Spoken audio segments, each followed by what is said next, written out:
Hello, welcome to Culture TV. In this video, we'll be watching and discussing one episode of the Russian cartoon Smeshariki. This particular one was requested by one of our subscribers, so thank you very much for that. And if you yourself have anything you would like to suggest, then do write a comment below or send us an email with your recommendation. Now, it's probably best if you watch this episode first of all without subtitles to see what you can understand.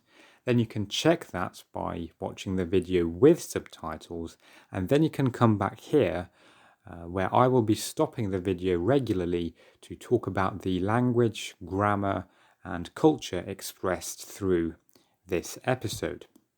Now, the title of this episode is Запретный Плод. The forbidden fruit in English. Now, it's interesting that there is supposed to be a second hidden meaning to this episode. You have to kind of read between the lines a little. And indeed, there is an extended metaphor of drugs throughout the episode. And of course, children won't grasp this. But yeah, I have noticed that in quite a few Russian cartoons, it has become... or there is just this tendency for there to be, I don't know if it's coincidental or not, but there is this pattern where there are two meanings. One is kind of a moral for children, and the other one is something that only adults will probably understand. But of course, in this video, we will be focusing on, as I say, the language, grammar, and culture.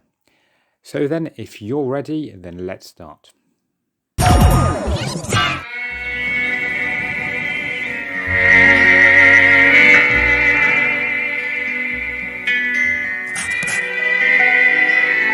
Ужас! Ужас! Ужас is a very typical exclamation that you will hear in Russia.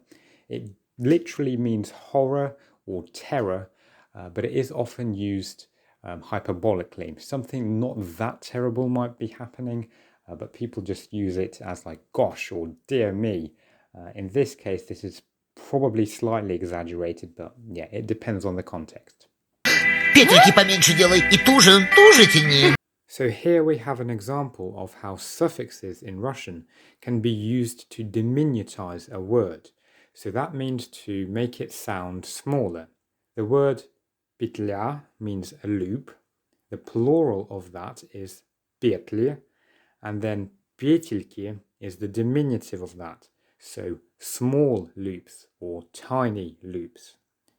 And then the other thing to note here is that tuga, which means tight or tightly, has an irregular comparative, which is туже. Вы только послушайте! Есть многочисленные поклонники противного на... And this is where it starts to get a bit complicated. Many words, many cases, but let's break it down. So, многочисленные means numerous or a large number of. Поклонник is a fan, or the better translation is an admirer. So this is not a football fan, nothing to do with sport, but rather with art or music or literature. So you can be a поклонник of an author, for example, and then you are always a fan of something. And you do need to know that whenever we have this of construction in English, or this idea of possession, we have to use the genitive case in Russian. So, противного is an adjective, nasty, or nasty tasting, or disgusting, or it is used to describe something that causes revulsion, and this adjective is in the genitive case. Now, we have есть at the start, and you have to be careful whenever you want to say there is or there are in Russian. It really depends on the context and whether the thing that is present, whatever there is, whether it's obvious that the thing is there already. So if you are describing the qualities of something that is there, something that is present, you don't really need to include есть because it's already known that the thing is there. There was a separate video on our channel about this. Do check that out. It's lesson 50 of our program, and there it is explained hopefully clearly. But in this case, we are emphasizing the fact that there are indeed fans or admirers of this nasty tasting, And let's find out what this thing is. Вкус и запах сока жамалистового дерева. Okay, so it's a tree. So it turns out that actually there are fans of the nasty smelling and nasty tasting juice of some kind of tree. Now the name of this tree, жамалистовое, is fictional. I have no idea how you would translate that into English, so I've kind of guessed here, and we'll call it the Jamalist tree from now on. Now this time, жамалистового дерева is in the genitive case because it's referring to the juice. Сок жамалистового дерева. Now, sok is also in the genitive case, soka, because it was referring back to the fans. So fans of the juice of the tree, which is why both juice and tree are in the genitive case. Hopefully that makes sense. Стоит его только раз попробовать, возникает привыкание. Стоит только, and you might also hear стоит лишь, are constructions used quite rarely in Russian, but they mean you only have to do something, and we're really emphasizing this minimal effort required to do something. So it's merely, you merely have to try it. Стоит только попробовать. И вся жизнь несчастного сводится к постоянному пережевыванию горькой лиственной массы. And here the complicated sentence continues. Nothing really that you need to understand because this is just waffle, I have to say. But несчастного, жизнь несчастного, again, the life of the unfortunate. Now notice here we don't have a noun. And this does happen every now and then in Russian, where we've already mentioned a noun previously. So we had поклонник earlier, and несчастного is just the genitive, of course, of the несчастный adjective. So the fans are actually unfortunate because they've become addicted to the juice of this tree. So yes, you have to just use a bit of logic and guesswork sometimes to work out what's going on. Понимаете? Уже и сами не рады, а жуют. The verb жевать, which means to chew, has an irregular conjugation. It will be я жую, ты жуешь, он, она жует, мы жуем, они жуют, вы жуете. Okay? Несчастные глупцы, надо же было еще найти такое дерево. Надо же было еще найти такое дерево. This construction isn't easy to translate, but it generally conveys this idea of somehow or how must have these unfortunate fools found this tree? A lot of effort must have been put in to find this tree. Probably because this tree is rare, it's hard to find. And so the moose here is just surprised that they, ended up finding this tree in the first place. And this is conveyed through надо же было еще. Этим несчастным вовремя никто не запретил пробовать эту гадость. The verb запрещать means to prohibit, and if you are prohibiting someone from doing something, you have to be careful with your cases here. So the someone will be in the dative, and then the something will be in the accusative. So we have a indirect object and then a direct object. Of course, you can mess around with the word order. That's fine. It still makes sense because we have the cases. And then гадость is really hard to translate again. It generally refers to something really unpleasant and usually if it tastes horrible. So people often describe food to be гадость.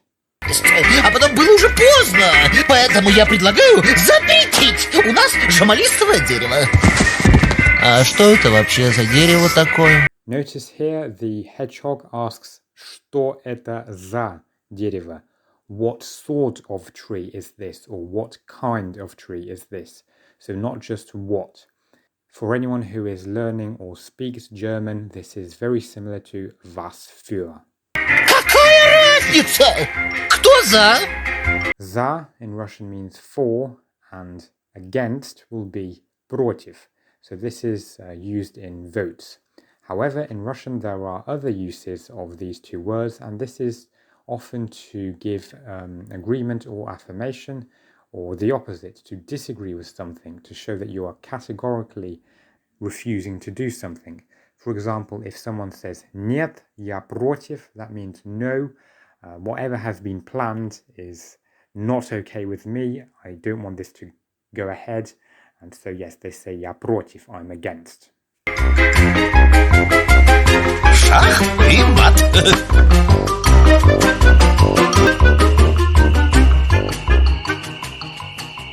Друг мой, а вы что-нибудь слышали об этом дереве?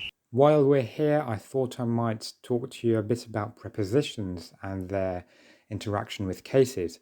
So hopefully you know already that every preposition has its own case, or sometimes it is two cases. Those are dual prepositions, and you have to put the following words or the words that are related to this preposition in that case. So here we have or, which means about. So whenever you're talking about something or thinking about something, you will use or. In this case, we have ob, so with the b, because the next word starts with a vowel.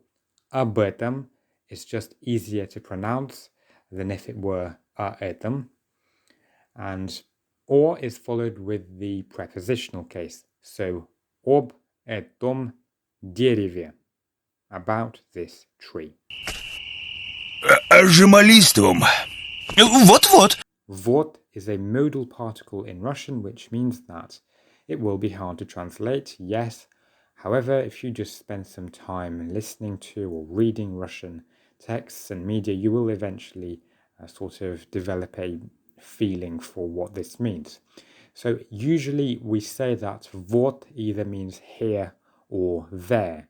So вот is kind of like here or there.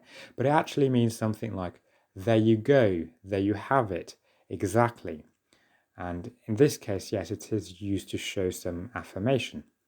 Very often Russians will also say вот, they extend it whenever they, agree with what's being said.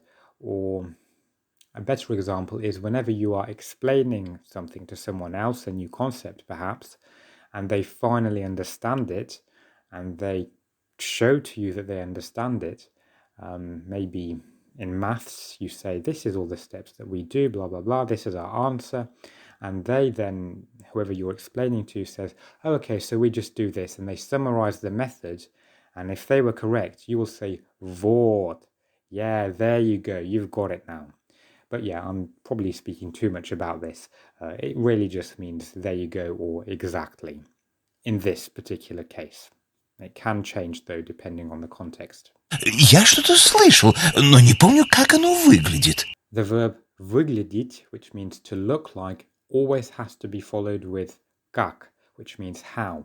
So in Russian, you always say how something looks like and not what, as we do sometimes in English. У меня есть ботанический атлас. Можно завтра посмотреть. Дерево как дерево, ничего особенного. Now you might have noticed that this bear is pronouncing ничего slightly differently. He said ничего. And this is just an example of the provincial dialect that exists in Russia. Particularly in the south of the country and in rural areas, you will hear some people pronouncing words slightly differently. It's just a different accent. Ничего. And there will be a few examples throughout the cartoon later as well. В наших краях, наверное, не водится. Это где-то в экваториальной... Написано, что встречается. Правда, редко. So why are we using the reflexive verb встречаться here if we're only talking about one thing? As you may know, встречаться is used whenever two or many people meet up. It means to meet up outside on the street perhaps, or it also means to date. However, here we're talking about just one tree. And as you can see, we also have no subject. All it means is that the tree can be found, or one can come across this tree. So this tree kind of meets up with us. And that is quite strange, but this is just what we do in Russian. And then написано is just a participle, and it's the past participle rather, and it means it says that, or it is stated in the text that. And then the other thing to note here is that pravda, apart from meaning truth, so it is a noun that means the truth, it also means though. So it is indeed a conjunction as well, used for contrast. Болотистые местности. And here we have a good example of how we can form different word classes from a common stem. So bolota in Russian is a bog. If we want to form an adjective, we will add on particular suffixes and endings. There are, of course, rules for that, but I don't really suggest memorizing them. But in any case, bolotistый means boggy, and then местность just really means area or location or environment is probably the best translation. And so boggy environment, basically peatland. Спите, спите, друг мой. Больше я вас не потревожу. If you want to convey the idea of something happening no longer in Russian, all you have to use is больше, which means more. And then you use the simple future tense.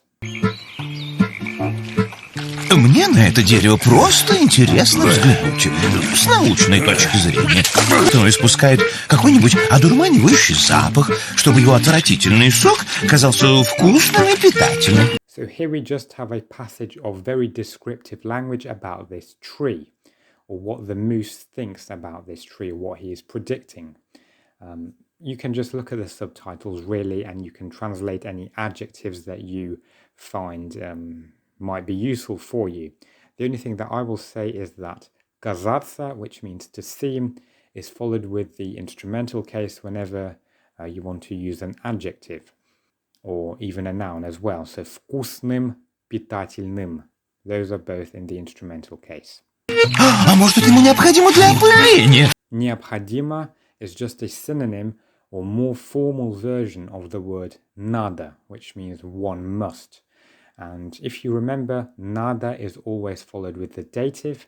Whoever needs this, that who will be in the dative. So ему надо, the tree needs it because the tree is neuter. So in the dative that becomes ему надо, ему необходимо.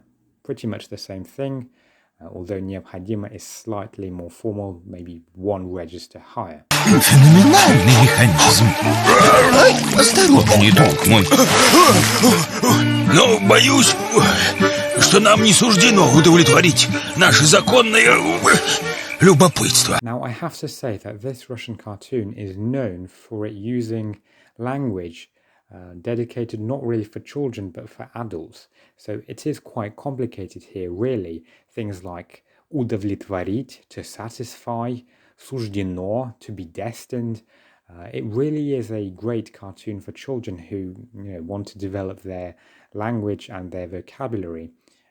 But indeed, as I say, this is quite a complicated and advanced level of Russian. So yeah, just be aware of that. And here I'll just say that whenever people say боюсь in Russian, of course that means literally that I am scared or I am afraid. In some cases it also means I doubt that. Кажись, и растет оно у нас. And again, here is another example of this provincial dialect.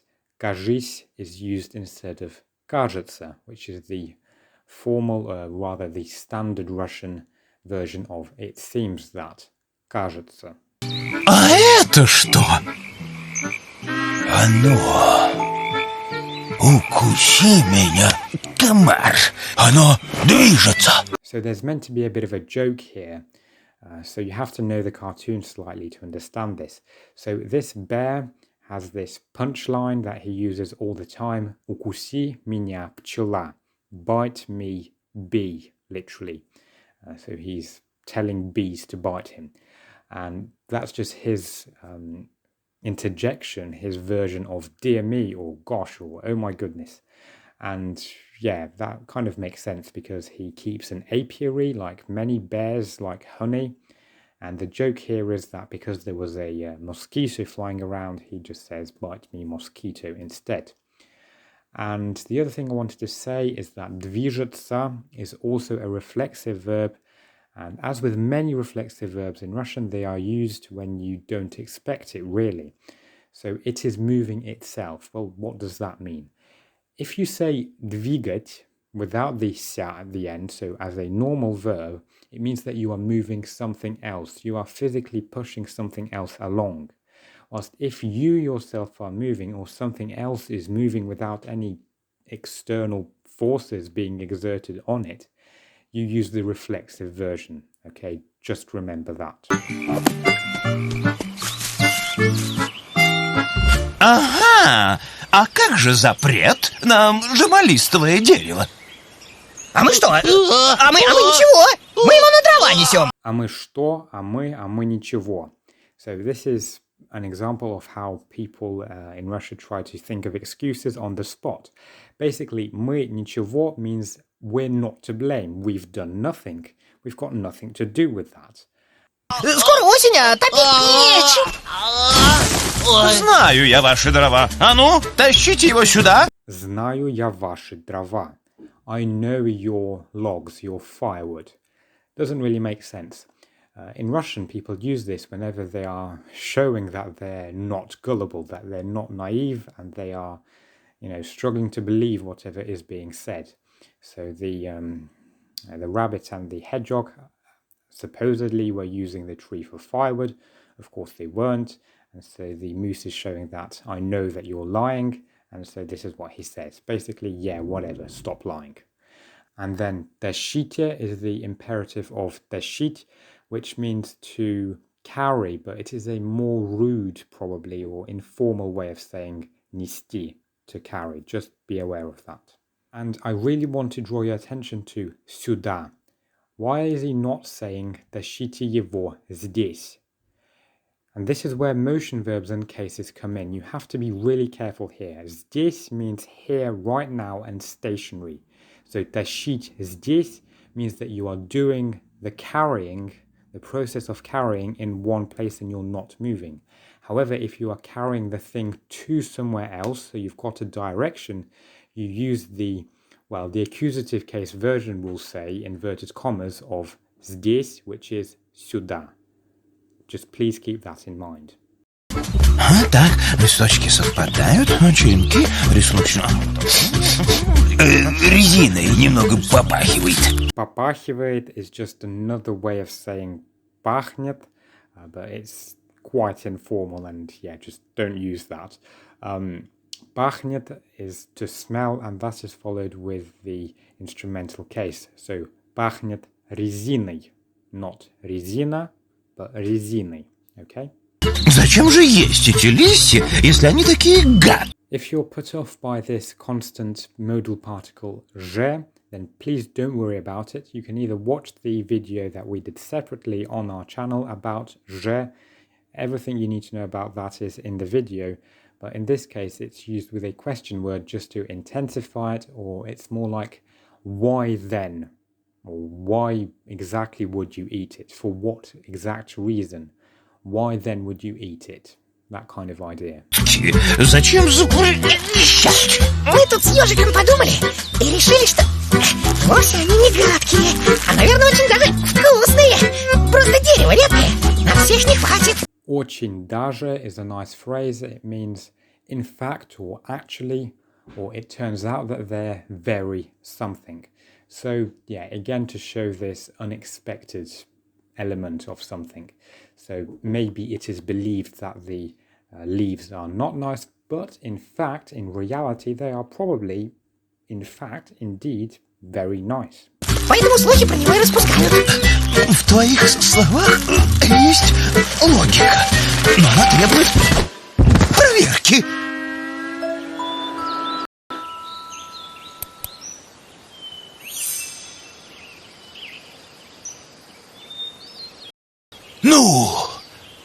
Вкус благородный. Немного горчит, но в пределах допустимого. Попробуй пожевать. Может, сок внутри сладкий. Very often in Russian, может быть is just reduced to может. So the whole быть is omitted. And the meaning is still the same. It means maybe. It's just in some sentences, it just flows better if you just say может. But that doesn't always work. just keep that in mind as well. Фу, нет, горький. А чего вы хотели? Может, они еще не созрели? Или их надо правильно приготовить? На 2 ведра листьев 3 наперстка толченой коры. This sentence here illustrates that although in English we might use one preposition, for, in Russian we might use a different one, na, which means on. So in different contexts, rather in the same context, different prepositions can be used. You just have to know about that. And if you were to say for here, для 2 ведра, although people would understand you, that isn't really proper good Russian. So yeah, just be aware that prepositions can differ. Все это под пресс, перемешать и выпаривать до образования бурой кашицы. Whenever you are following a recipe or some kind of instructions, it is not always the imperative that is used in Russian, although it can be. More often, you will just see the infinitive.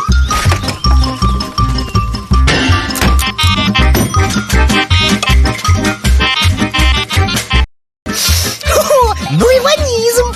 Среди поклонников жемалистового дерева уйма знаменитых и умнейших людей.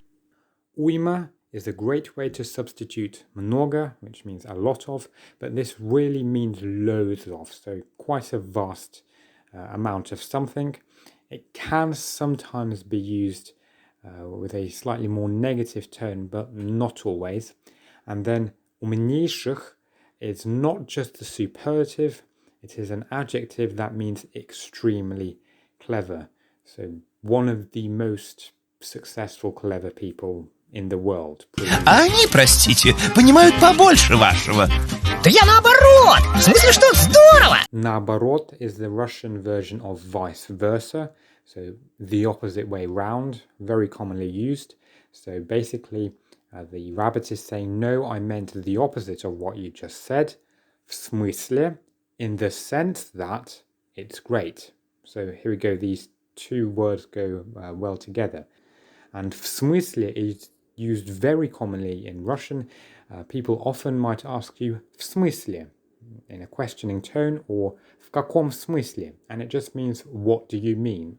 Yeah, as I said, in what sense?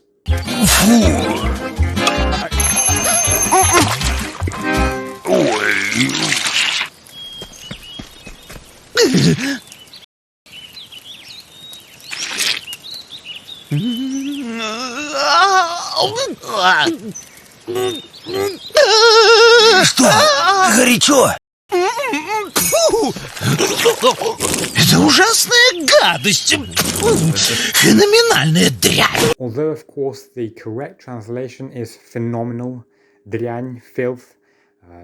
Please do be aware that this is a linguistic device. I can't remember what it's called. Something like oxymoron or juxtaposition, but basically this moose likes to use the adjective феноменальный, and yeah, here it's just used for contrast, so it's really horrible. So yeah, it's just a bit of exaggeration or hyperbole, whatever, some kind of device used there, but you get the idea. Ничего хуже не пробовал. Ну, вот, что и требовалось доказать. Again, we have вот, which means there this time, so there you have it. And the phrase что и требовалось доказать means something like what was meant to be proven. Yeah, доказывать is to prove. And this is often used in maths, actually, whenever you are carrying out a proof, and then at the very end, when you get to the thing that you were meant to prove, mathematicians often put QED, which comes from Latin and means what was meant to be proven. And yeah, this is the Russian equivalent that is used commonly as well. Да, а говорят, запретный плод сладок. And here we go, this is the whole moral of the episode. The forbidden fruit is sweet. So yeah, I'm sure you get what that means. Whenever something is banned or forbidden, the desire to obtain it is even greater. So it is even more attractive and seductive. And then we have sladok, which is the short form adjective of sladky. Now, please don't get bogged down by short form adjectives. They do crop up every now and then, but generally it is found only in literature, and they are rarely used in spoken Russian. So yeah, nothing to worry about too much. I guess the point here is that because the forbidden fruit is sweet only temporarily, so it's non-permanent. So in other words, initially it is attractive, it is sweet, but once one becomes addicted to it, it is no longer sweet. So it's just probably used to show this temporary state, because that is what short form adjectives generally convey, but not always. So yeah, just be careful with that, and yeah, don't spend too much time learning about them.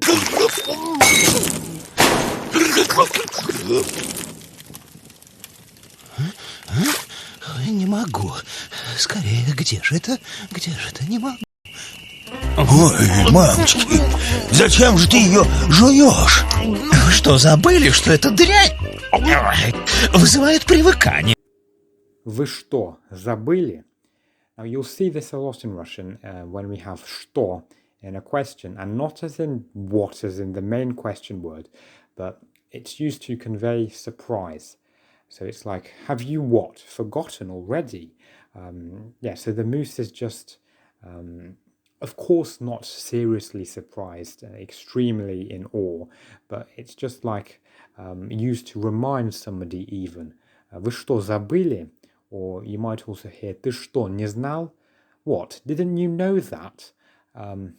It can be interpreted as condescending sometimes, but not always. It's, perfectly fine to use что. But yeah, there you go. Поэтому мы и запретили это журналистовое дерево. Но ничего, в первый раз было совсем плохо. Ничего, of course, literally means nothing, but it also means something like it's all right, not to worry, no problem. It comes, I believe it comes from the shortened version of ничего страшного, which means nothing scary, literally, but it just means, yeah, nothing to worry about, nothing serious. Ничего is also used by Russians as, yeah, as I said, all right or okay, whenever they're describing the quality of something. How did you find that cake yesterday? Ну, ничего. Yeah, it was all right. So that kind of... А сейчас уже легче, привыкну. So there we go, that was the end of the episode. I hope you found this at least somewhat useful. Of course, I haven't covered absolutely everything. There will be a few phrases here and there that perhaps you would like explaining in more detail. So do let us know in the comments if you have any questions, any queries, or do feel free to send us an email as well. Likewise, as I said earlier, if you have any requests, also put them below. Thank you very much for watching. See you next time. Goodbye.